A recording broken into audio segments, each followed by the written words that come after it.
बिस्मिल्लाहिर्रहमानिर्रहीम। अस्सलाम वालेकुम व्यूवर्स। उम्मीद है तमाम मेरे व्यूवर्स ठीक होंगे। व्यूवर्स, आप लोग मुझे कमेंट करके बताते नहीं हैं कि आपने देखना क्या है, आप क्या देखना चाहते हैं। तो जो आपकी डिज़ायर हो, जो आप देखना चाहें, जो आप सीखना चाहें, जो आप समझना चाहें, मुझे कमेंट करके ज़रूर बताया करें।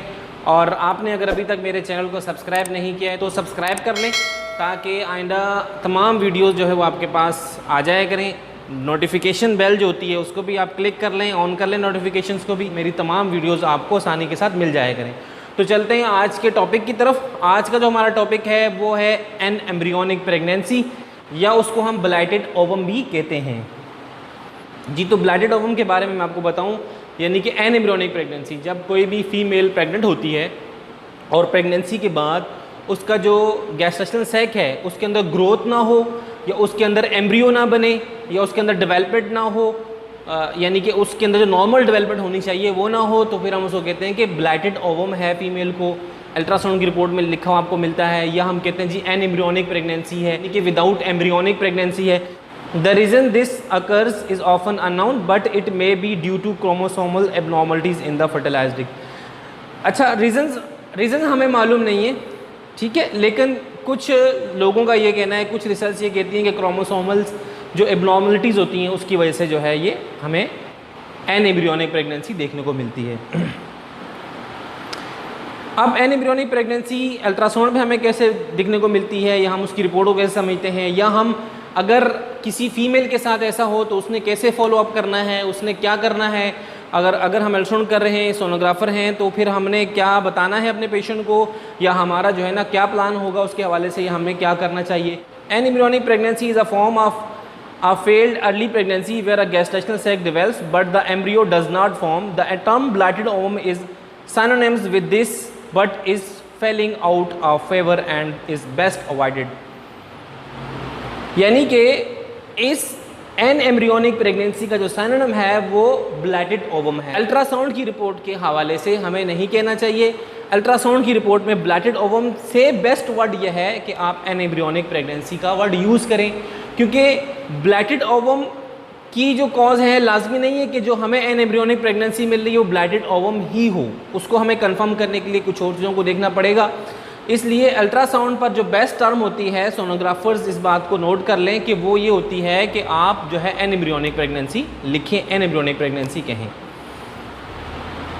अब ये आपको एक इमेज नज़र आ रही है, ठीक है, एक बिल्कुल जो है गैस्ट्रेशनल सैक आपको मिल रहा है, राउंड गैस्ट्रेशनल सैक है, इरेगुलर भी नहीं है, बिल्कुल रेगुलर है, ठीक है ना।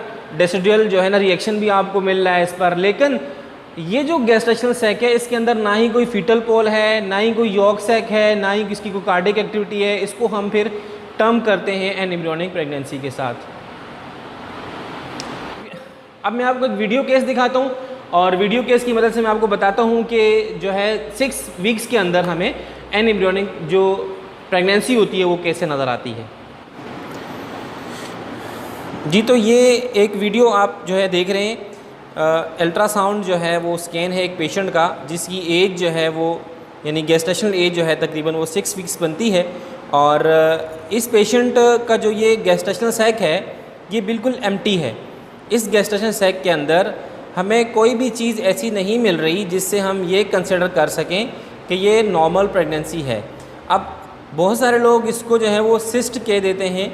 सिस्ट भी ऐसी ही होती हैं, लेकिन उनमें फिर डेसिड्यूल इरेक्शन नहीं होता। इसमें हमें बाकायदा डेसिड्यूल इरेक्शन भी मिल रहा है साथ में देखने को। हम अगर गौर से देखें तो ये बिल्कुल एम्प्टी है, इसके अंदर क्लियर फ्लूइड है, इसके अंदर कोई भी जो है ना वो हमें नहीं मिल रहा। प्रोडक्ट ऑफ कंसेप्शन जो होते हैं वो हमें कोई भी नहीं मिल रहा इसके अंदर, ठीक है। और ना ही जो है इसके अंदर हम ये कह सकते हैं कि जिसके अंदर जो है वो कार्डिक एक्टिविटी आई है, यानी कि कार्डिक फ्लिकर आया है। जब तक कार्डिक फ्लिकर नहीं होगा या फिटल पोल नहीं होगा तो हम ये नहीं कह सकते कि ये नॉर्मल प्रेगनेंसी है। अब इस केस की हमने रिपोर्ट कैसे बनानी है, तो इस केस की रिपोर्ट बनाने के लिए बहुत सिंपल तरीका है कि आप कभी भी पेशेंट को ये नहीं कहेंगे कि आपको एन एम्ब्रियोनिक प्रेगनेंसी है। आप किस तरह से रिपोर्ट करेंगे या रिपोर्ट में क्या लिखा हुआ आएगा, आप क्या समझेंगे उसको मैं आपको बताता हूँ। देखिए, intra uterine gestational sac measuring dash corresponding to gestational age of dash, however fetal pole and cardiac flicker are not seen, would recommended rescan after 10 days। ठीक है,